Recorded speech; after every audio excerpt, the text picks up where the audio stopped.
Naam, kama ilivyo ada basi kila siku ya Ijumaa, Jumatatu na pia siku ya Alhamisi ama siku ya Jumatano ni wakati rasmi wa kuweza kujumuika nawe kama shabiki wetu kuweza kuwafahamisha basi yanayojiri katika kule viwanja mbalimbali kule Qatar, ikiwa ni mchezo wa soka kombe la dunia, na sasa hivi tuko katika kilele na kiletwa cha mashindano haya ya kombe la dunia makala ya 22. Karibu sana ndani ya VivaQatar.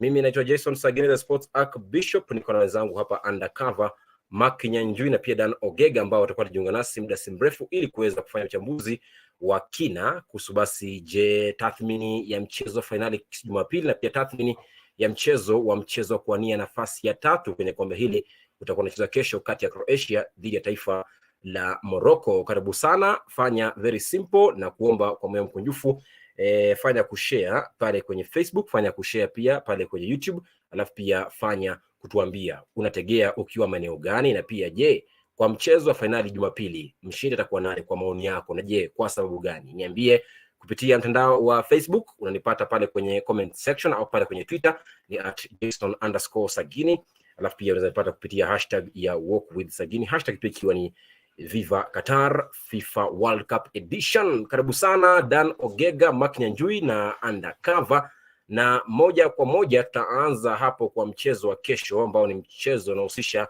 mwakilishi bara Afrika, zungumzia Morocco ambaye alifuzu kuingia nusu finali kwa kuweka historia kuwa taifa la kwanza kabisa katika historia ya soka ya ulimwenguni kwa kufuzu kuingia nusu finali, lakini kesho anapambana na Croatia kuwania nafasi ya 3, na hii ni baada ya Croatia kulazwa na Argentina katika muda wa kawaida, na pia zungumzia Morocco wao wakilazwa na taifa la Ufaransa katika muda wa kawaida, muda 90, lakini yote 9-10 ni kwamba bado kuna medali ya kushindaniwa. Kesho saa 12 jioni itakuwa ni zamu ya Croatia dhidi ya taifa hili la Morocco, na moja kwa moja hapo nitaanza na Dan uweze kuniambia kwa kina, labda unazungumziaje taifa la Morocco na jinsi wameperform hadi sasa, na je kesho do they have something to prove against Croatia ama kazi washaifanya?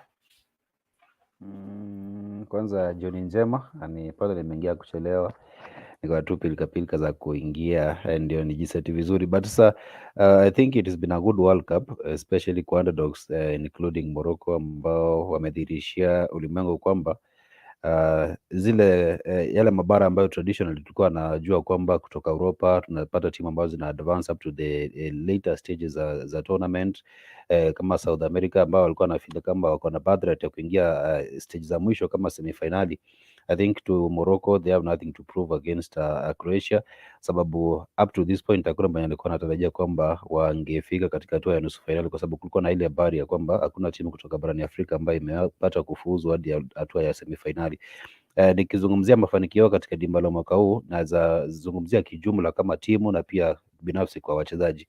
Kama timu wameonyesha kwamba iwapo mtajipanga vizuri mtakuwa na nafasi nzuri ya kufana katika mashindano yote, kwa sababu sasa hii we are talking about the next achievement kubwa itakuwa ni kufika finali kwa mataifa ambayo yanatoka Uarabuni na pia kutoka bara la Afrika. So I think on their part wamefanya kweli kwa kutumia talanta zile ambazo ziko kikosini, ambazo miaka nyuma tulikuwa nahisi kwamba hawakicheza up to that level ambao tulikuwa natarajia. So this time they've got it right with the right defending tactics, alafu pia ile kutokuogopa kwamba mnacheza against Belgium, mnacheza against Portugal, timu ambazo zinapiga upato sana kushinda taji la mwaka huu.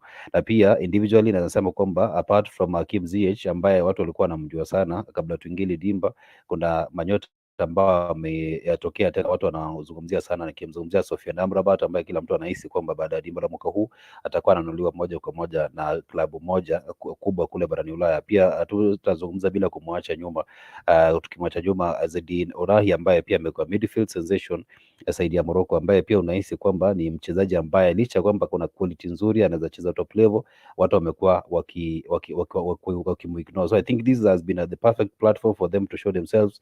Pia watu kama Ashraf Hakimi ambaye quality ilikuwa, I think he has confirmed kwamba is indeed a quality defender, ambaye coach yote wakati tutakuwa naenda kwa tournament you cannot afford to ignore a player of his quality. So I think generally it's a fairy tale story ambayo ukitoka pale I think they leave the World Cup as heroes, licha kwamba we may not know what the position watamaliza, either it could be number 4, it could be number 3, but the underlining element ni kwamba they've overachieved and they've gone beyond what we expect them to. All right. Kwa upande wako Mark, do you feel like Morocco have something to prove still against Croatia tomorrow? Yes, they have something to prove. Kama venye Dan alieleza, Morocco ni timu ambayo imefika ile hatua ilifika on merit. I don't think anyone can argue against that. Well, probably in my opinion ndo wamecheza the best football that I have seen from the point of view of, simaanishi best football in terms of atikuwa attractive to the eye, namaanisha best football in terms of like kuwa tactically astute, namaanisha in terms of kuwa discipline, na in terms of kuebube instructions za manager wao Walid Regragui. I think everyone can argue that on the balance of play they were the better side against France. France won that game purely on the basis of quality, hasoki zingatia ile bao yao ya pili ambayo ilikuwa virtually from nothing, ilikuwa against the run of play kwa sababu ilikuwa dribbling through tight spaces na ku create chance ambayo waliweza ku capitalize when Muani came on as a sub. So I think the only shortcoming for them is that some of their key players are unfit, na mzungumzia watu kama captain wao Saiz, na wazungumzia watu kama Naye Fagwad, na wazungumzia hata Amrabat huenda ikawa akona no key and there. So that is the only undoing, but in terms of how they play, in terms of their drive, in terms of kuwa na fan support from the Arabian world ambayo imejaza Lusail Iconic Stadium where I think the game will be played tomorrow, I feel that they have the upper hand against Croatia. Croatia already, tusahau walishaingia final. They know what a final is like. So for them, maybe you might say they are demotivated because they were going for the glory this time, and this time they are finishing in a worse position, although respectable position, is a worse position than where they finished in 2018. So I think Morocco have a lot to prove, and will want to show people that hawakuingia hapo semis by mistake. So yes, I feel they'll have an upper hand because right. Kwa upande wako undercover, what is there for Morocco to prove, as Mark says?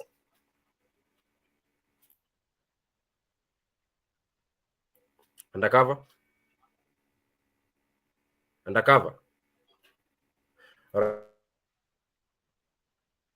Alright, undercover kidogo anipati hapo, acha nisome jumbe za shabiki anasemaje kabla ya kumhusia undercover. Na kama unasikia tafadhali, kama watusikia undercover, unmute yourself, then you can have a conversation together. But that pale kwenye Facebook namuona The Sheriff anasema yuko ndani, anasema Messi to leave the title. Lakini Andrew Mutungu anasema kama Messiah, Messi all the way, Morocco number 3. Lakini namuona huyu kwa jina la Virginia Sancho anasema kwamba from Canada, I'm tuned in, my super pundits, asante, show iko on fire. Na kuona Andrew unasema kwamba nose for news, napenda hii.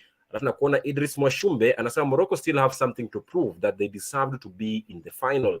Kadeli Aita anasema Mark, anakusalimu Mark, amesalimika.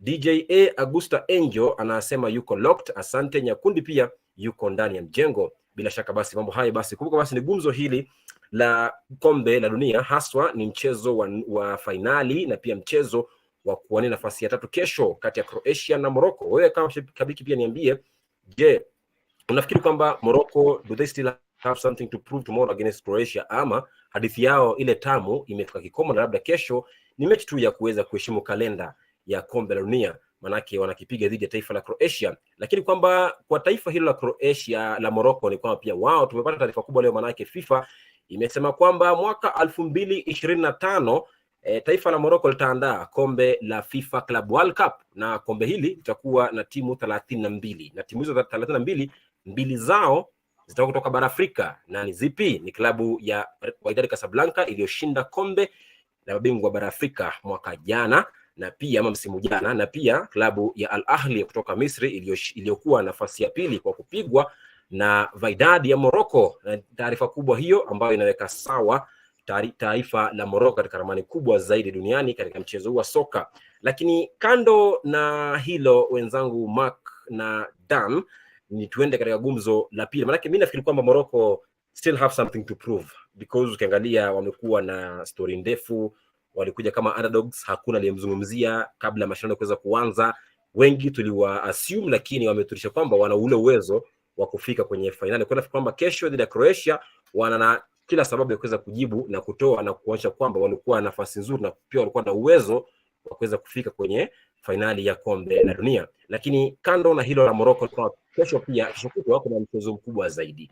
Lakini hili tulizungumzia hapo awali, akasema mwenzangu Undercover akasema kwamba kwa aina fulani ni kana kwamba kwenye kipindi moja kimepita, akasema kwamba kwa aina fulani kana kwamba finali ya kombe la mwaka huu limepangwa, kana kwamba limekuwa scripted, kana kwamba ile picha ya Ronaldo na Messi walipopiga kuwa kwenye mchezo wa chessboard, lakini imetoka kama mmoja ameondokea mapema mno, lakini mmoja bado yupo katika hatua zile za mwisho za kombe la dunia na ndio Messi. Lakini papo hapo Dan, wanasema kwamba the streets zinasema kwamba Messi ampangiwa kila aina. All things are showing that Messi, it has been scripted that for him he has to win the World Cup.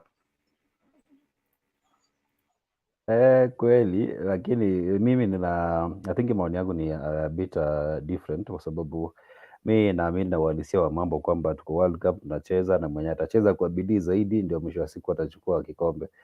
Mambo na kuandika script, na iwapo kama kulikuwa na ukweli katika hiyo kauli kwamba iko scripted, I think Ronaldo angekuwa akana exist up to this point, lakini Ronaldo anashuhudia finali akiwa nyumbani kwake na familia. So I think on that part Argentina this far wameingia on merit, kwa sababu wameanza kampeni vibaya, wamepigwa 2-1 na Saudi Arabia, ambao kila mtu alikuwa anahisi kwamba walikuwa on the brink ya kuondolewa mashindanoni. So watu kusema kwamba iko scripted, I think that's somehow controversial, but pia najua this is a final, na Messi ni mchezaji ambaye amezoea sana ku controversy whenever he plays, kwa sababu there is always that comparison between him and Ronaldo. Mafans wa Ronaldo now they feel like unakumbuka hata juzi ile mechi ya Portugal na taifa la Morocco, Messi hakuhusishwa moja kwa moja hata kidogo, lakini baada ya pale niliona kina Bruno alikuwa anasema now they can give the trophy to Messi, the referee had his worst performance. Lakini ukiangalia kule mchuano, Morocco alipatiwa red card, na zile penalty ambazo Portugal walikuwa nazidai zilikuwa hafifu sana. Hata kama ungekuwa referee ungesema kwamba moja kwa moja ungepatia penalty. Pia tusikumbuke kwamba mchuano dhidi ya taifa la Croatia wa semifinali, pia watu walikuwa nahisi kwamba ile penalty ambayo Messi alifunga, ambayo iliwapatia uongozi, haingefaa kutolewa. Sasa what I can remind them is that kuna sheria ambazo zinaongoza mchezo, na wakati ule ulikuwa kwamba Julian Alvarez alikuwa amepiga mpira na uendelee, lakini kipa akamwangusha. Basically that's a penalty. So I think hiyo statement I think inaambatana na zile hisia ambazo watu wamezienjoy sana kwa hii final. Wana feel kwamba Messi amefika finali, ange deserve kufika. So it's two sides to the same. Kuna watu wana feel kwamba amefika pale deservedly, so na kuna wale wanahisi kwamba amependelewa. Ni kulingana, mimi nahisi kwamba Argentina they fought as a team. I think they're in the final because they merited to be there. All right, Mark, kwa upande wako, do you think the World Cup currently it has been scripted for Messi to be in the final and win it without any stress? Because kwenye kambi ya Ufaransa hivi zungumzia Varane na Ibrahima Konate ambao wamepata flu, na pia katika mechi ya nusu finali kiungo wakati wa timu ya taifa ya Ufaransa Rabiot pia alikuwa amepata flu. People are saying it's a way that maybe Messi has to win it liwe liwalo. I think at this point we can all agree that conspiracy theories saa zingine ni makeups as you go along. Okay, first of all, Adakava alisema kuhusu ati both Messi and Ronaldo maybe walikuwa wamewekwa pamoja, maybe ati juu moja angekuwa kwa final. Kama tu venye Dan amesema, if it was scripted that would be the case, but I don't think it's scripted. France how do I put it? The thing with France is France have strength in depth, as in unaweza toa Giroud hapo mbele uingize Benzema who apparently is back and no one will butter an eye. Unaweza toa Rabiot uingize Fofana ambaye ako na more natural understanding with Chouameni because they played together sana wakiwa pale Monaco na hakuna mtu atabata an eye. But the thing with France is France play as a team. France have always been about teamwork. And kuna an interesting quote nilisoma hapa on Benzema. Much as Benzema is the best striker in the world, I don't think it's coincidental that the two finals that France reached, the three finals, Euro 2016, Euro World Cup 2018, and FIFA World Cup 2022, were all with Benzema not being in that dressing room. But dressing room yenye Benzema alikuwa hawakuenda mbali sana, inclusive of Euro 2020 hata kama walienda mbali. That means maybe his absence means that because absence yake ina mean the team is playing as a unit na hakuna friction between ile story ya Giroud na Benzema venye waliitana sijui go-kart to Formula 1 car, ambayo of course ina cause rift in the dressing room. So coming back to the issue ambapo tunasema Rafael Varane ameumia na I mean ako na flu na Konate pia ako na flu. I don't think there is any reason to there is maybe a reason to worry in the sense that for the final both Saliba and Upamecano will probably be the ones ambao watakuwa preferred hapo backline, and not because they're not quality players. Wote ni quality players lakini hawajaicheza pamoja. Tunajua kama ushaicheza futa before utajua 4 na 5 ni all about chemistry. Si hauwezi bahatisha hiyo position juu lazima ukuwe na understanding, and that's why uliona Upamecano na Konate walikuwa na preferiwa kucheza pamoja before Varane apone, because walikuwa wamezoeana sana wakiwa pale Leipzig.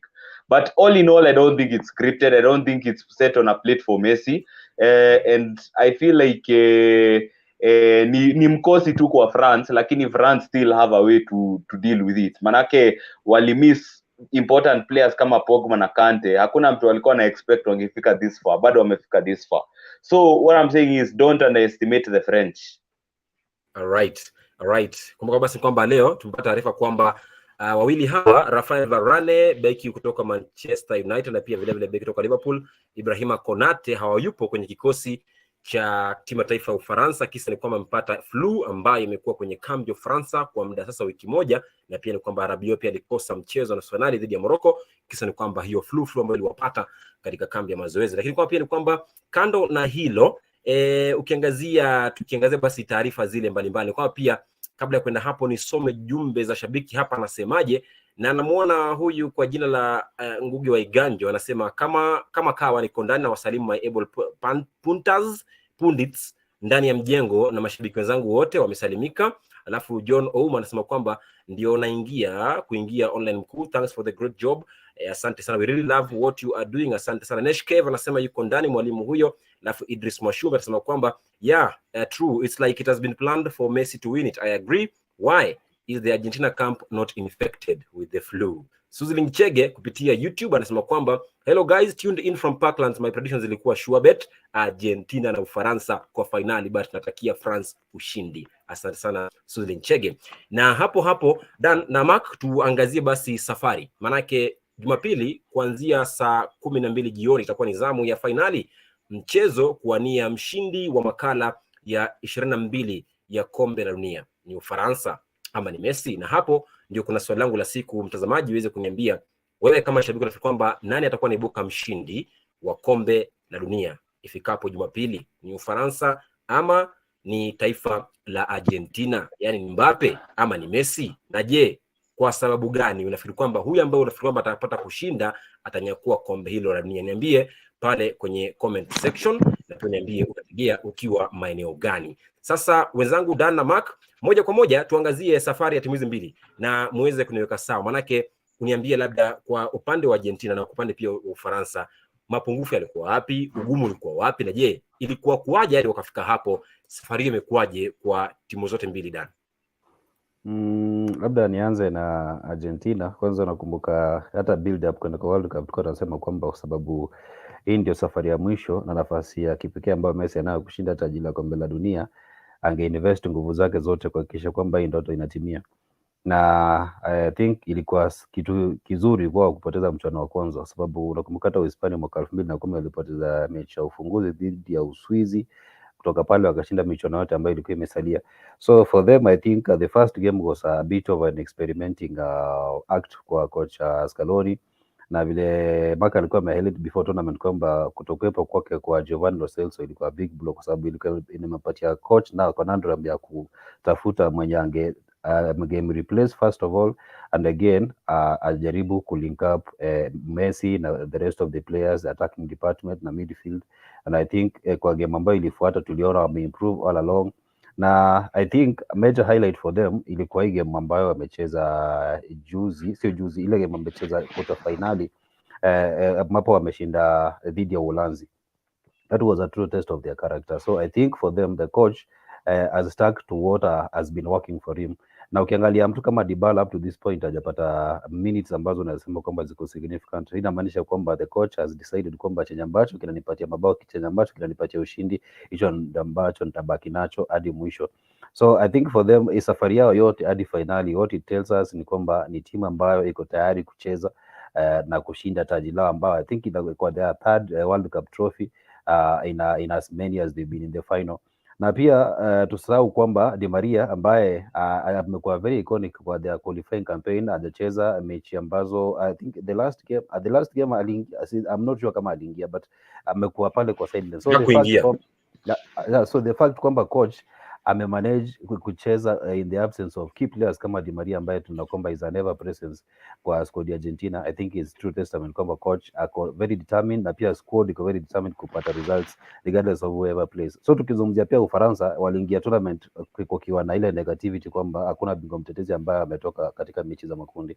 So kutoka pale I think Deschamps alipata tactics zake licha kwamba alikuwa na ule upungufu wachezaji kama Labile, Pogba, N'Golo Kante, Benzema akiingia kikosini na pia kupata jeraha dakika za mwisho kabla dimba kuanza. So I think for Deschamps I think is a big score on his side, kwa sababu aelezea weledi wake kwamba anaweza adjust kikosi even in the 11th hour and he gets it right, kwa sababu sasa ukiangalia angekuwa na kina Pogba na wale ambao walishinda World Cup 2018 angekuwa I think ana dictate play, but I realize kwamba it's not the case. He does not have the players who can dictate the play, but he has players who can give him efficiency, and that's what you need in a tournament. Na kumbuka game against Australia walianza wakimfunga bao la kwanza waka equalize.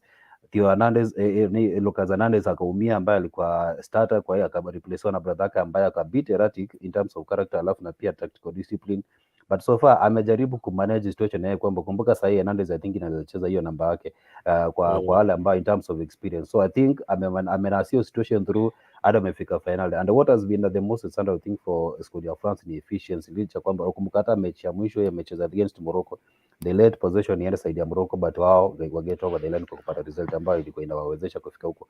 And pia transformation ya Antoine Griezmann from being the guy to put the end product to the facilitator has been very key here. I think imemsaidia kuzibale mapengo ambayo ameachwa na kina Pogba. Sasa hii ukiangalia kuna interview ambayo Griezmann alifanya na mwanahabari kutoka kule Ufaransa. The journalist was interested to understand like how quick was he to adapt so swiftly kwa hiyo position amepewa. So akasema kumbuka kuna time Atletico alikuwa na limit minutes because of his contractual situation na Barcelona. So I think alikuwa na feel because atapata maybe there was a chance kama Benzema angekuwa Griezmann angekuwa bid withdrawn ama playing time yake ilikuwa limited, so he was ready to adapt to any position ambayo angedeploywa. So and again as we are seeing right now is reaping the rewards. Sahia is a contender for the golden ball ambayo inapatiwa mchezaji ambaye ameng'ara zaidi katika dimba. So I think for France it has been a testament ya timu ambayo imekuwa very efficient in terms of how they adopt to the tactics za coach ambazo nawaambia. I think on Sunday we are in for a very good final. Alright, Mark, Dana amezungumzia safari ya taifa la Ufaransa. Nataka kuzungumzia safari ya taifa la Argentina. Imekuwaje? Has it been easy? How has it been hadi kufika kwenye finali? Argentina ni a very interesting proposition. Dana amemention na nilikuwa nimemention myself kuhusu Lo Celso being a big miss. Lo Celso is a very big miss, manake Lo Celso ni player ambaye alikuwa dictate proceedings for Lionel Scaloni. So he was caught between replacing him with Papu Gomez and Alexis McAllister, and nilikuwa nimeona at the beginning of the tournament nilikuwa nasema this is a big tournament incoming for McAllister. So ilikuwa shocking kuona Papu Gomez akianza ahead of McAllister, because profile wise he was the closest fit to replacing Lo Celso in terms of what he brings to that team. Na hiyo experiment ya kutumia Papu Gomez haikuwork. So kuingiza McAllister against Mexico and against Poland worked wonders, and then they go to the round of 16 where they started being pragmatic, where Scaloni alikuwa anacheza to set up team yake to mitigate strengths opponents wake. The good example given was against Netherlands and against Croatia. Netherlands alicheza 3-5-2 ambayo ilikuwa inasaidia katika mitigate weakness ya kumitigate strength ya Netherlands katika kutumia wingbacks kuprovide width na kuwa na creativity inside them. At the same time Dumfries na anaitwa aje Blind walikuwa pinned back, alafu the two forwards, that is ilikuwa Gakpo and Bergwijn for some reasons, sijui mbona wao ndio walichezesha hiyo siku, walinalifaiwa na hiyo back 3. Against Croatia the same thing happened, alichezesha 4 midfielders or 5 playmakers who numerically outnumber the threat of the Croatian midfield at retaining possession, and it worked for them. So heading into this final itakuwa interesting kuona venye Scaloni ata set up kunalify weakness ya France, because I was telling Dan earlier today, nilikuwa namwambia saizi what Deschamps is doing, Deschamps ako kama Moyes in terms of he's just playing to the strengths of his players. Na nitapeana example, anajua Theo Hernandez ni mtu ambaye hupenda ku get forward whenever possible and influence play in the final third. So what he will do is atampe freedom ya kujoin the attack, ndo Mbappe adrift narrow, atumie pace yake ku exploit the gaps, alafu Jules Kounde ambaye ni center back acheze kama withdrawn right back, ndo iform back 3, ndo ikuwe na sense of protection. At the same time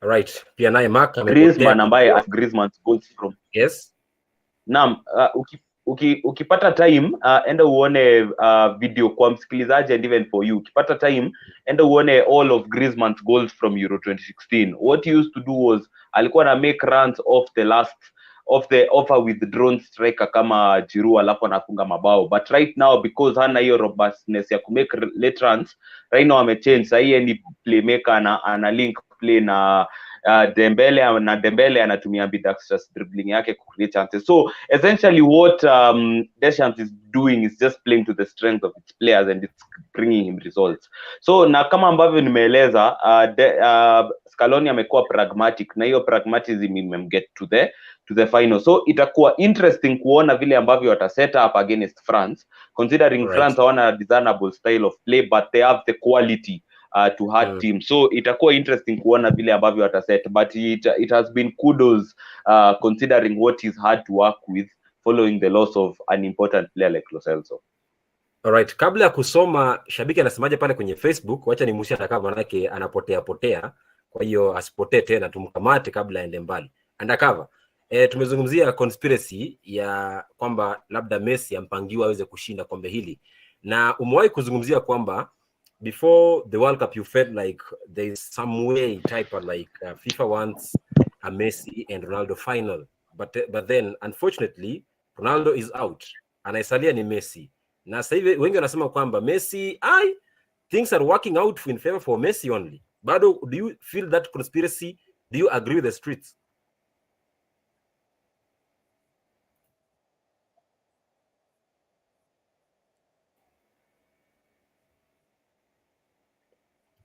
Undercover.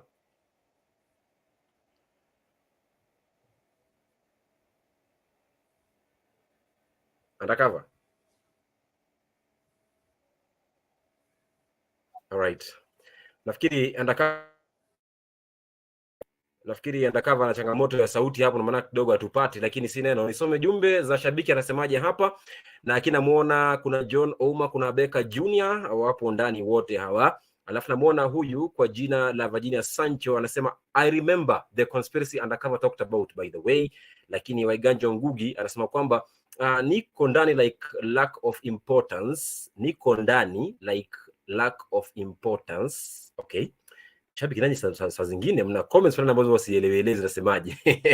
Morocco are the underdogs but they will beat the odds to win bronze. Shabiki mkubwa wa Morocco nikiwa Afrika Kusini, na msiwe na shaka, mmewakilishwa vilivyo, show iko moto kama pasi. Abeka Junior anasema kwamba Benzema alipokuwa the last tournament ya France ilinyosha mtu.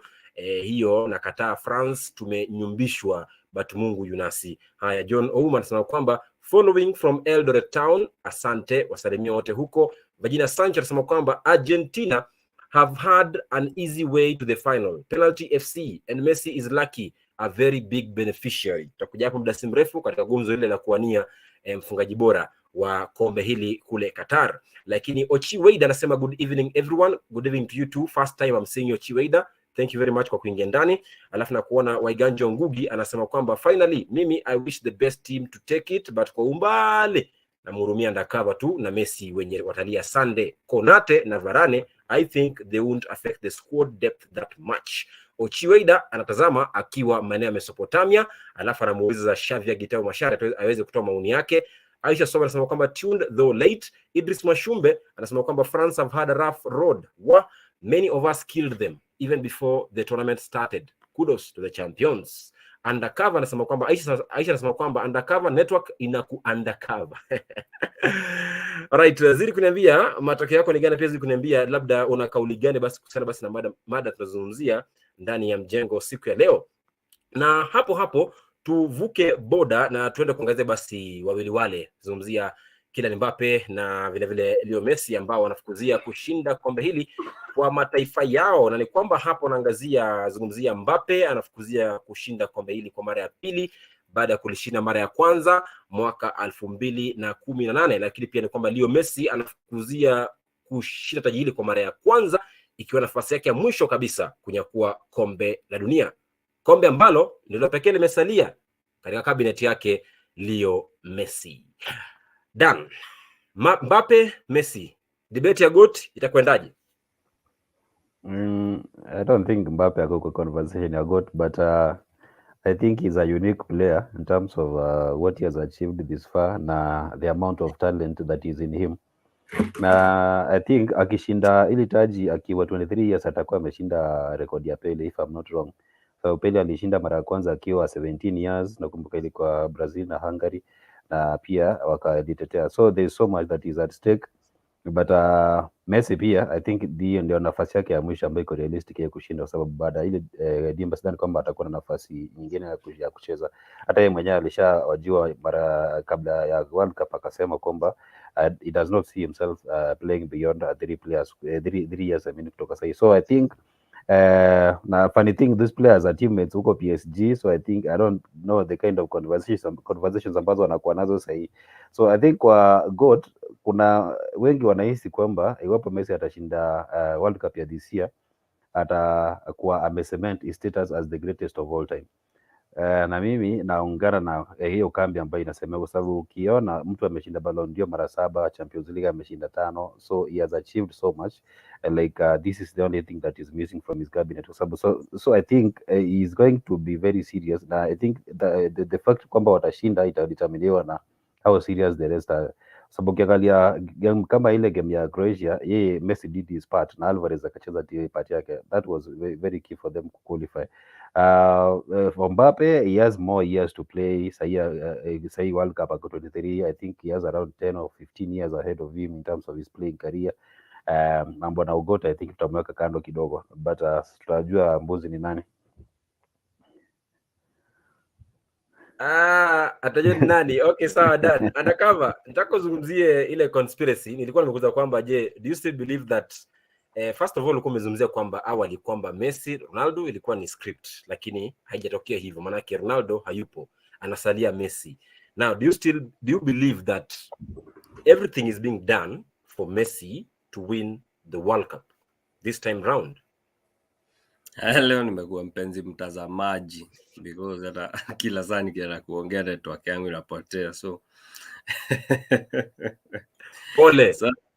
Sorry for that, but niko sawa sasa. Yeah, very well. Kuhusu conspiracy ya Messi, just something that came up na nikaifikiria, but na nikasema time itaniprove right ama wrong.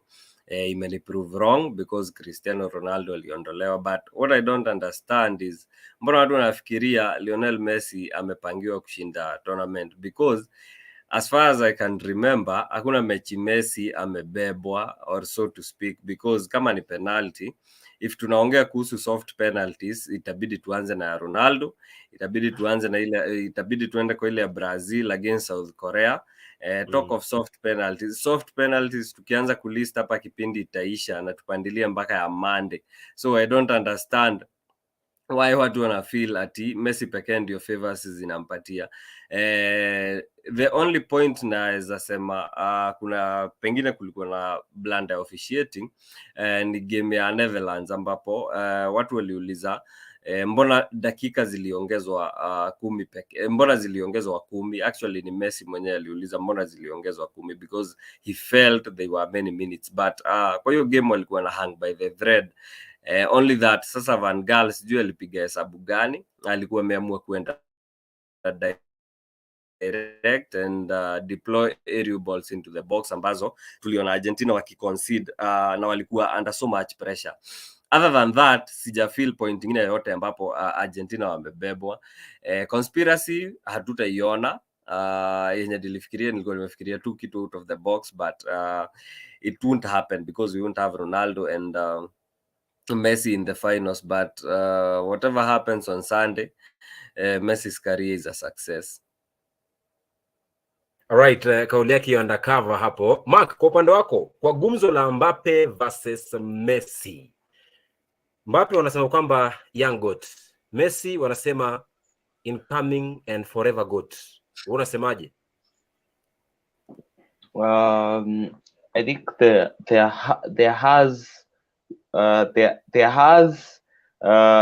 is and there will always be only one GOAT. I don't think hiyo ni debate. Sijui hata kuongeza Ronaldo watu muongeza hapo kwa nini, because it was until this year that I realized that Messi is just on any different gravy. Wacha niite hivyo, any different gravy. Sidhani tutaiona a player like this ever, not just in terms of his statistics, which modern football ni the BL and then all, hata kama mimi historia statistics mimi naona ziki overrated, but also in terms of his aesthetic talent, in terms of his natural ability, in terms of being a team player, in terms of everything. Messi is just the goat. Na mimi si fan wa ati Messi, so watu wasikuje kwa inbox wasiseme ati mimi I'm just saying it as it is objective. Mbappe has promise, Mbappe has potential, but nilikuwa namcriticize jana kwa one of my posts na tuliletana juu sana na some people nikisema Mbappe he's very dangerous, he's very effective, specifically because of hiyo kasi yake. Lakini ukitoa kasi yake utakuja kurealize, and just watch him play, usiangalie kitu kingine, usingoje ati hadi mabao ndo zifungwe. Like watch game ya PSG ama France, just specifically camera time hayuko, muobserve akicheza, utarealize the guy is kind of overrated, I'm sorry to say, because first of all ukiangalia venye yeye beat mtu na pace, ni ngumu sana uone akikata mtu design ya Ousmane Dembele ama Messi, ile design ya he likes to beat men repeatedly. Kuna trait inaitwango hivyo for watu cheza football manager, kuna trait inaitwa likes to beat men repeatedly. Ousmane Dembele hukua hivyo, Mbappe hutumia kasi yake, and ma players kama hao usually who are very explosive, wakifika a certain age, let's say 30 and above, unapatanga because they over relied so much on pace na physically wakaanza kudidimia, wao huanza ku get found out. It happened to Ronaldo Nazario, it happened to Aubameyang nikiona na macho yangu kama fan wa Arsenal. Already soon to say, but it's probably already happening na Salah, tunaona pale Liverpool. So what I'm saying is he's very effective, he's very dangerous, he's a key player for me kama fan wa France, but huwezi sema, but in terms of being an aesthetic talent huwezi compare the two. And then heading to the final, people are sparking good debates because that there is a golden boot on the line, and the fact that mmoja akona chance ya kubeba 2 World Cups in a row, mwingine ataibeba. But Messi has nothing to prove. Hata asiposhinda hili kikombe, he has nothing to prove. Manake if I give a final example, watu wengi walikuwa nasema akitoka Barcelona akuje Premier League, but he has nothing to prove. Juu hata angekuja Premier League angekuwa na whitewash watu, because fact of the matter is in the Champions League against top 6 opposition, undercover atakuambia kama fan wa Man City, mimi nitakuambia kama fan wa Arsenal, I think he scored 10 goals or 11 goals against Arsenal in the Champions League, and that was 6 years ago. Undercover kila time Manchester City wakicheza na Barcelona atakuambia hapendi kuface your team, because Messi is always whitewashing the team. So even if he doesn't win this trophy, which everyone wants him to win, and even if he doesn't win it, Messi has nothing to prove, and for a long time has, is, and always will be the greatest player of all time. Thank you. Kinyanjui, yani you want to mean that hiyo kazi yote ya Mbappe ni overration? Mark, sijasema ni overrated. Sijasema ni overrated. Nimesema nini? Nimepeana credit where due. Nimesema he's a very effective footballer. He's very dangerous na kona stats, na that is what counts at the end of the day. Juu ni match winner. But chenye nimesema purely akiwa na ball at his feet, purely tuangalie tu pure, na although in debate ya siku exactly. So kama Dembele, his teammate on the right, uta realize right. Yes. Safi Mark, hata Mbappe that is not as good as someone like Dembele is. Yes. Misinterpret Sagini. Even the net is saying no. Because that Mungu amekupatia mkono wa kulia utumie kula na kufanya kazi, akaufanywe na nguvu kuliko mkono wa kushoto. Sasa ukitumia mkono wako kulia kuandika mtihani upite. Sasa alafu Maka anasema kwamba ukitoa pace ya Mbappe hakuna kitu, but it is his strength. What do you want him to use? Anyway, no. Jana lote kwa tunazungumza basi katika siku tofauti, lakini kwa leo ni kwamba alihojiwa Mbappe na akahojiwa Messi kuhusiana basi na kauli zao kwa mpinzani wake, yani against each other, na Messi alisema kwamba he will certainly be among the best. Mbappe akisema kwamba Messi he is the best player in the world, lakini sijaelewa maana yake. Nafikiri role model wa Mbappe ni Ronaldo. Vipi anamzungumza kwamba he is the best player in the world, lakini si neno inaeleweka. Ila kufikia sasa kwenye kombe hili la dunia kwenye makala 22 ni kwamba hadi sasa Messi na Mbappe wapo head to head, goals and assists since 2018 until now in 2 World Cups, wote wawili wameshikana kwa magoli 11. Ni kwamba hapo wanafukuzia taji la Golden Boot, na pia wana kila moja na magoli 5, na pia kufukuzia Ballon d'Or iwapo mmoja atashinda kombe la dunia. Lakini away from that, nisome jumbe za shabiki hapa kabla ya kwenda katika mchezo wa finali na kujua labda Mbappe Messi kumradhi Ufaransa je inahitaji Karim Benzema au la. Lakini kabla hapo namuona Waiganjo Ngugi anasema kwamba mimi naona with Messi probably this being his last World Cup, I think atakuwa na pressure ya kuwin, but for Mbappe he will be very confident and France want to win it twice in a row, otherwise it will be a fight to the death whereby only the strong will survive. Arnold Luamux anasema France will be the third team to defend that trophy. This is history in the making. That team is intact, not easy to break. Suzilin Chege anasema Kinyanjui lazima utaje Arsenal, inaniuma sana mimi kama mwana Manchester United, mkiwa top anyway hapo kwa France tuko pamoja. So Aisha anasema kwamba Kinyanjui umeharibu sasa, umeongea sana about Mbappe. John Ouma anasema kwamba according to me Messi has really done his best majamaa, and sisi sote tumeona his mchango wake katika mashindano haya.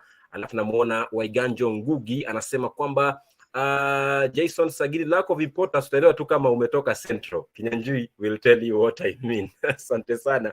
Idris Mashumbe anasema Mbappe the young goat yuko on fire, lakini Cynthia Kiprop anasema Messi all the way. Murudhi Dani Dansi anasema Argentina ni timu ya ofisi. Asante kwa kauli zenu. Basi ili kuniambia je unachangia mada hii kwa njia gani, na pia unategea ukiwa maeneo gani? Moja kwa moja tuvuke katika mjadala, manake pia ni kwamba kocha timu taifa ya Ufaransa Didier Deschamps anafukuzia kuwa kocha wa pili katika historia ya soka duniani kuwahi kushinda kombe la dunia mara 2, na hizo ni baada ya kocha kutoka taifa la Italia muite Vittorio Pozzo ambaye alishinda kombe hilo mara 2 mwaka 1934 na pia mwaka 1934 na mwaka 1938. Kwa hiyo yopo atakuwa anapata ushindi siku ya pili. Didier Deschamps alikuwa ni kocha wa pili kuwahi kushinda kombe la dunia mara 2, lakini kwamba hadi sasa kwenye kosi cha taifa Ufaransa ni kwamba mapema alipata jeraha katika mazoezi. Zungumzia mshindi wa taji la Ballon d'Or, zungumzia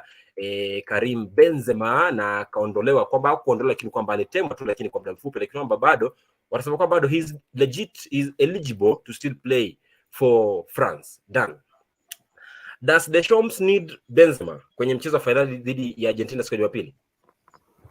Mimi sidhani, sababu so far the formula is working, so I don't think I need input ya Benzema, sababu kama coach I think tukiingia in the build up to the World Cup, I think he had him so much in mind, lakini alikuwa na feel uli atakuwa primary target man wake, lakini baada injury he had to quickly switch to Giroud, who is also tested and proven at the highest level, sababu Giroud akona trophy, Benzema ana. So I think so far so good, the team has been playing well, na sidhani kwamba watahitaji mchango wa Benzema. Labda kama atakuwa anaongoza 2-0 3-0 wamuingize dakika 85 ile just to crown everything, story chapter ya mwisho wa kitabu ikuwe na ile ule utamu ambao watu wanataka. But so far tactically hatuwezi sema kwamba kama they are so desperate to have in their squad, na tusahau kwamba wakati aliumia alikuwa na ile option ya kumuondoa kabisa, atafute replacement, kwa sababu kama patiwa 24 hours to the tournament you still can replace an injured player ama mwenye ameambukizwa COVID. But Deschamps akasema bado I'd like him to be in my squad in case washinde, kwa sababu ile World Cup nyingine hakuwa na yeye apate medali ya mshindi. So I think this time Deschamps has disrupted nama ile ilikuwa defocused kutoka his main plan. He should just use what has worked so far for him up to this far. Yeah. Mark, si Mark, undercover, kwa upande wako ukiangalia ni kwamba Karim Benzema alishinda taji la Ballon d'Or, lakini sasa hivi Benzema is ready to travel to Qatar.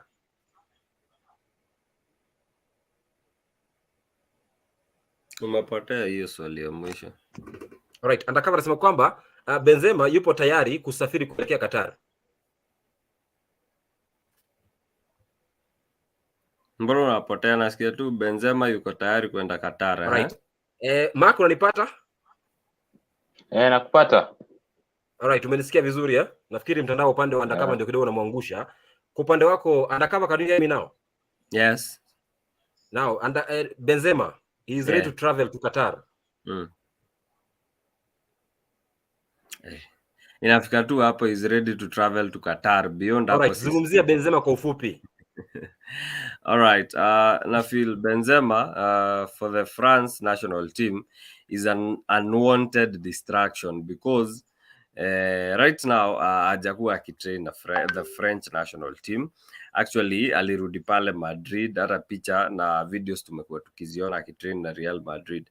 In as much as wangetaka sana kutumia form yake for his club in the previous season ama in the halted season because haijaisha, imefika katikati kazimo because of the World Cup, na feel itakuwa an unwanted distraction because Giroud amekuwa akifanya vizuri, Antoine Griezmann amekuwa part and parcel of that attack because kivyangu other than Messi, mimi nitakuwa biased, sitakuwa kama Mark Nyanjui ati niseme sitakuwa biased. Messi has been the best player in this tournament. Najua tutafanya Monday kuhusu results ya best player, worst performing player, najua tutafanya Monday, but yangu mimi nishasema ni Messi. So mkuja na Sofia na Amrabat sijui Onuhi sijui okay. So Benzema na feel atakuwa na disrupt hiyo team. Mbappe amekuwa akifanya vizuri, hata tumeangalia more mature Mbappe. Actually I didn't expect him to perform this way. Amekuwa ametulia, ana visanga mingi. Utakumbuka hata wakipiga ile team photo alikataa because of some sponsorship deal.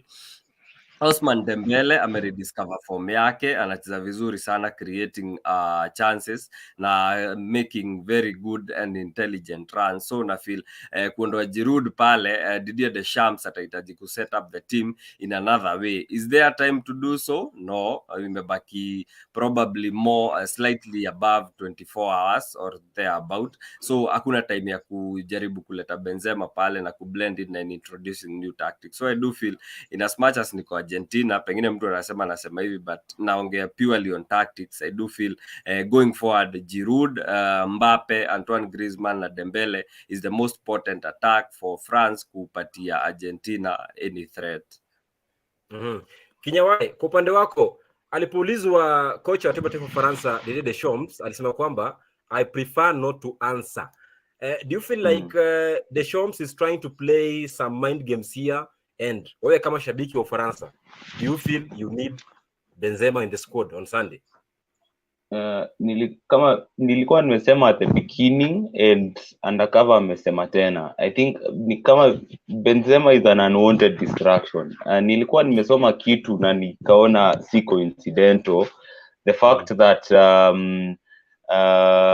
ukiangazia this under Deschamps, the 5 tournaments that he's managed this team, time yenye amefika final of a tournament, that is this year 2018 and 2016, ingawa walipoteza mchezo huo to Portugal ya Cristiano Ronaldo. The other tournaments wamefika quarter finals na round of 16, and those tournaments ni zenye Benzema alikuwa. Much as Benzema is the best striker in the world, hakuna mtu atakataa. Much as he's the best striker in the world and is probably the most complete striker in the world, even when he came back to the national team, kuna connection ambayo alikuwa na lack with his teammates. And first of all, ukiangazia like someone like Olivier Giroud is probably the most underrated striker in world football, but what he does goes unappreciated. Ni kama Roberto Firmino pale Liverpool. Nitatumia example ya Liverpool. Ni mtu ambaye ata hold up the ball na ata create a space to someone like Mbappe, who is now very effective now using his space to attack the space na kufunga mabao, which is why he's more effective when playing with Giroud as compared to when playing with notice Benzema alishine Euro 2020, but Mbappe hakushine na alikuwa criticized sana. It's not a coincidence. It's because Giroud just gets the best out of Mbappe as compared to Benzema, who as much as will hold the ball up, Benzema will also run those channels. Giroud doesn't want to run those channels. Mbappe anaweza run those channels because akona explosive pace, na hiyo ndio kitu msaidia na inafanya akuwe very effective. First thing, kama ambavyo nilisema, I'm not taking anything away from Mbappe. I respect him and rate him highly as a player, but hiyo time tulikuwa tunamcompare na Messi. I think that was disrespectful.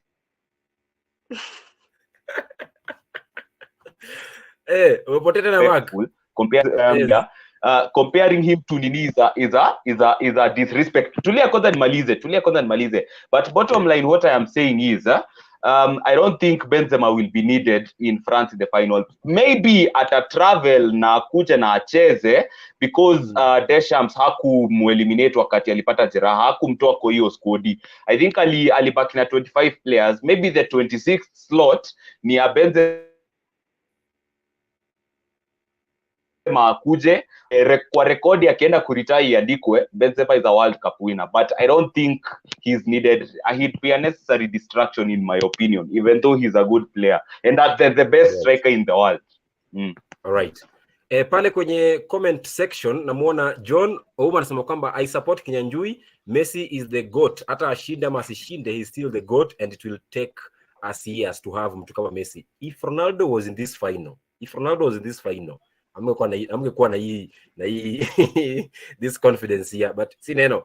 Arnold Luamux anasema kwamba that's my view. Auta Kitengela massive iko ndani. Asante, wape salamu huko. Idris Mwashumbe anasema I think France need Benzema as a backup just in case waamue kupea Messi penalty mbili. Alright, that's funny. John Ouma anasema let Benzema come on the bench. He will be a good motivation to the players. Will also be a good sub for Giroud. Idris Mashumbe anasema kwamba undercover ameanza kujitetea mapema cause watapigwa Sunday. Sancho anasema kwamba no, France don't need Benzema.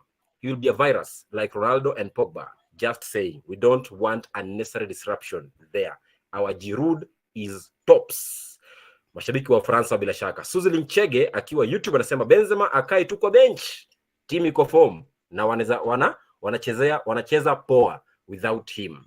Alafu Waiganjo Ngugi anasema Virginia, they will give him the respect he deserves and give him some minutes, even if the second half he wants to be part of this. Ya Benzema tufungie hapo. Sijui kama atasafiri, lakini nafikiri kwamba it won't be necessary to have Benzema in that team. Why? Because as Kenya Wai said in undercover and done, he will be an unnecessary disruption because things are working already. Because many thought France will be eliminated in the first group stage. But they walipita hapo, wakiwa na Giroud, wakiwa na Dembele, wakiwa na Mbappe, wakiwa na Kamavinga, wakiwa na Chouameni, na Yusuf Fofana. So, if he comes, he will be trying to make some miscalculations for Deschamps' formation, which has already been working since group stage up until now. But kama hilo, nikukumbushe basi kwamba mtazamaji, nikukumbushe kwamba katika ufungaji magoli hadi sasa wanaongoza 4 kutoka taifa mbili. Kylian Mbappe magoli 5 kutoka Ufaransa, anafuatiwa na Messi kutoka Argentina magoli 5, lakini Olivier Giroud kutoka Ufaransa magoli 4, idadi sawa magoli, naye Julian Alvarez kutoka Argentina magoli 4. Kwa 4 hawa, mmoja lazima aondoke na kiatu cha dhahabu. Je, ni Mbappe, ni Messi, ni Giroud ama ni Alvarez? Niambie pale kwenye comment section. Lakini tukimalizia magwiji baada ya kuzungumzia Benzema huyu, tuangazie sasa mchezo wa finali. Mwaka 2018 Juni tarehe 30 katika raundi ya 16 bora michuano ya kombe la dunia, ni kwamba Ufaransa mchezo uliishia hivi, magoli 4-3. It was a very high scoring game. I want your predictions. Undercover nianze, acha Dan. I want your predictions. Argentina, France on Sunday. It's going to be, unajua ile game inaitwa keji. You know, I think Manyata master tactics zake kama coaches ndio ata stand a chance ya kushinda, but again we have to put into consideration kwamba hii ni finali, this is not any other match. Unaona, hii si group stage, hii ni finali na kikombe kitakuwa kule uwanjani, so whoever is going to put in the right shift, the right mentality, the right willingness kucheza. Unajua unakumbuka kama hii game ya juzi ile ya Croatia na Brazil, ambao Brazil walikuwa wapatiwa odds on favorites, but Croatia they came in with a good fight na wakajiongezea chances zao za kushinda. I think this is going to be like that. We have talked so much about Mbappe na strength zake na kuwa explosive down the left flank, Dembele kuwa trickery, a bag of tricks. But if you nilikuwa naambia Mark kwa ofisi leo kwamba unakumbuka final ya 2006 Italy na France. Italy walikuwa beat weaker kwa sababu ukiangalia squad ya France ilikuwa iko stacked na masters kina Zinedine Zidane, Lidan Thuram, kina Patrick Vieira, but at the end of the day Italy they stuck with their guns, alafu they put in the right nini wakashinda. So this I think is going to be like that. Kila mtu anafeel like Ufaransa wako na better chance kwa sababu wako na very talented players, a mix of experience na youngsters, but Messi knows this is going to be his last opportunity. And after hii, I think atakuwa announce retirement if I'm not wrong. Tutakuwa hapa Monday tukiongea. And I think they're going to come into this game where feel like if they get their tactics right, they'll stand a chance at the end of the day. So me, I feel if it's not going to be a 2-1 win for Argentina, itakuwa 1-0. Mambo ya kwenda penalty, I don't see it going to that. All right. 1-0 in favor of Argentina. Sasa hapa niko na mashabiki wawili. Moja shabiki wa Ufaransa, Kinyawai, undercover shabiki wa Argentina. Now, undercover for you. Najua unapiga upato Argentina. As a fan of Argentina, I want you to give me a correct score that you will win against France. Rahisi sana. Very easy.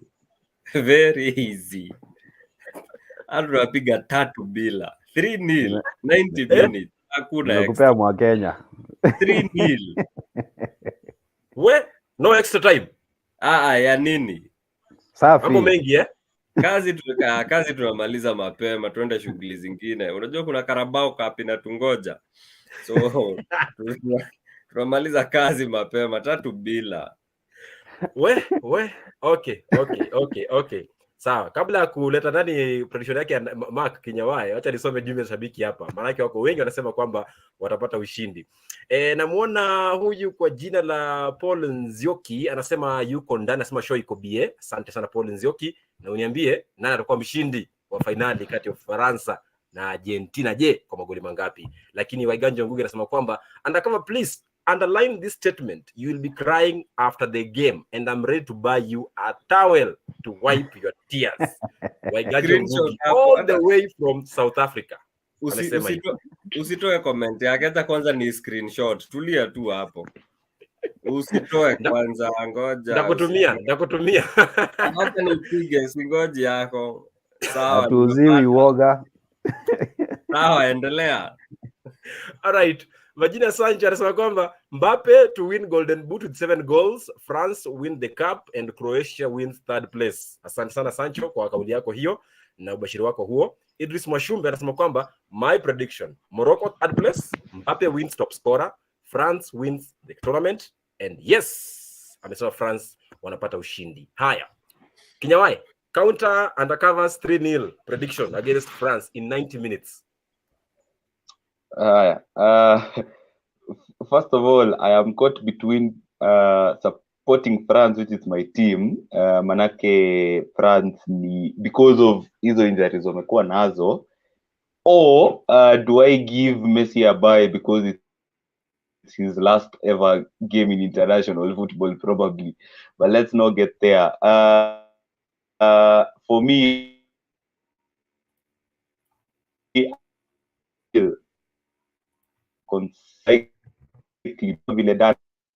will likely be a repeat of 6 final.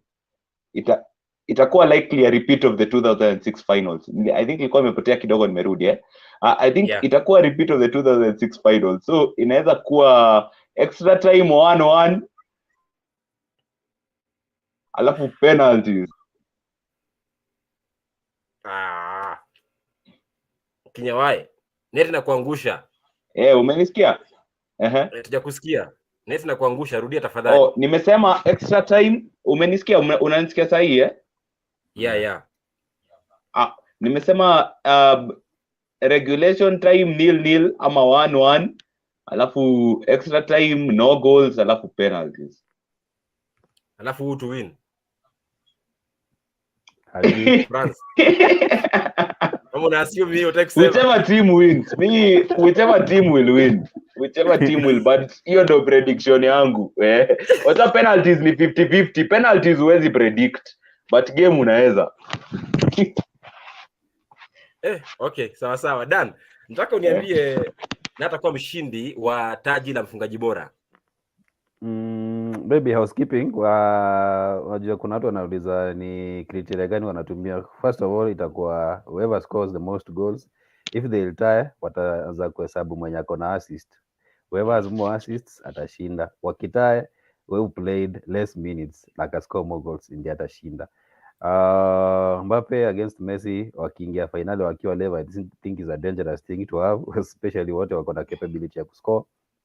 But I feel like Messi is likely to score more goals because the influence yake, sababu nakumbuka hata game yenye imeisha, he was very influential. He had a bigger say in all along the tournament. Maana kwamba ni mchezaji ambaye wakati timu yake imeshinda kufunga, wanaenda, they just go to him, and I think I'm very sure this is his last game with Argentina, and I think he's like to have a good bow. Na I feel like is likely kama hatafunga 2 atafunga tu 1. But again, it could go either way. Hii nayo siwezi kusema eti nazungumza na hisia nini, sababu Mbappe anaweza score, Messi can score, but I strongly feel like Messi is going to win it. Right, undercover. I believe I don't know why Mbappe is top and Messi is second, because Mbappe has fewer assists than Messi. So I don't know the criteria of assists itakujaje, maana yake hadi sasa alikuwa Mbappe anaongoza, lakini nafikiri kwamba katika kumtuzwa taji lazima uangalie vitu vyote hivyo. Lakini pia nafikiri kwamba in the EPL the assists don't matter so long as you have same goals. Walikuwa na share, tuliona Salah kina Aubameyang kuweza kushare Golden Boot.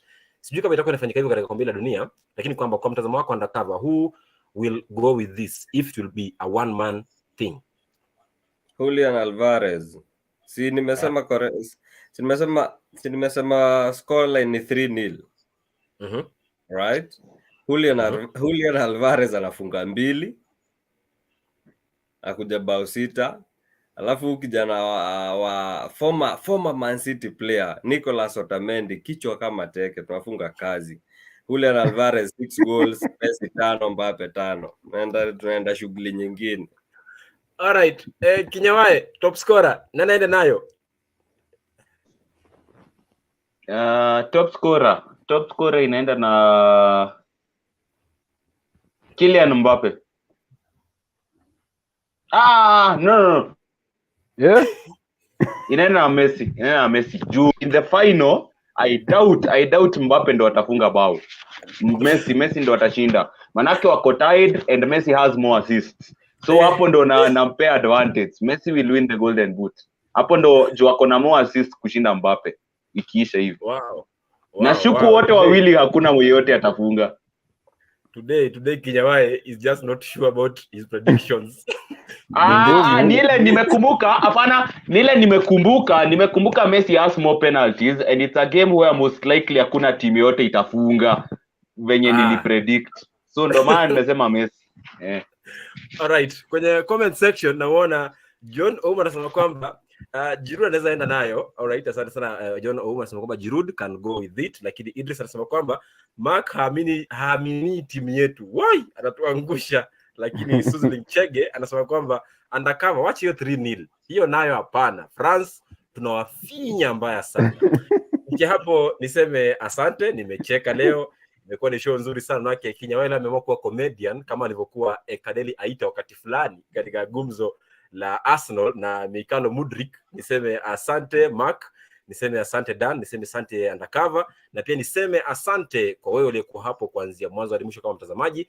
Umetufuatilia, umepata uchambuzi wa mashindano haya ya kombe la dunia. Kumbuka basi kesho katika uga ule wa Khalifa International Stadium kule Qatar itakuwa ni mchezo wa kuwania nafasi ya 3 baina ya taifa la Morocco dhidi ya taifa la Croatia, lakini Jumapili kuanzia saa 12 basi kwa nizamu ya mabingwa watetezi Ufaransa wakipambana basi na Argentina katika uga wa Lusail Iconic Stadium. Hii imekuwa ni VivaQatar, show ya mwisho ya VivaQatar itakuwa ni siku ya Jumatatu kuanzia saa 3 kamili. Kwa hiyo usikose kuweza kupata uchambuzi wa kujua labda mshindi alikuwa nani, mashindano yamekuaje kuanzia mwanzo hadi mwisho, na pia kuweza kubaini labda mapungufu ya kombe hili, na pia kuweza kujua the strength of this tournament. Hii imekuwa ni VivaQatar ndani ya Walk with Sagini live, ukiwa nami Jason Sagini the Sports Archbishop, kwa niaba ya mwelekezi wangu wa kipindi Dennis Njoroge, na pia mpiga picha ama mtengenezaji poster muite Dechuere Chipai. Niseme asante,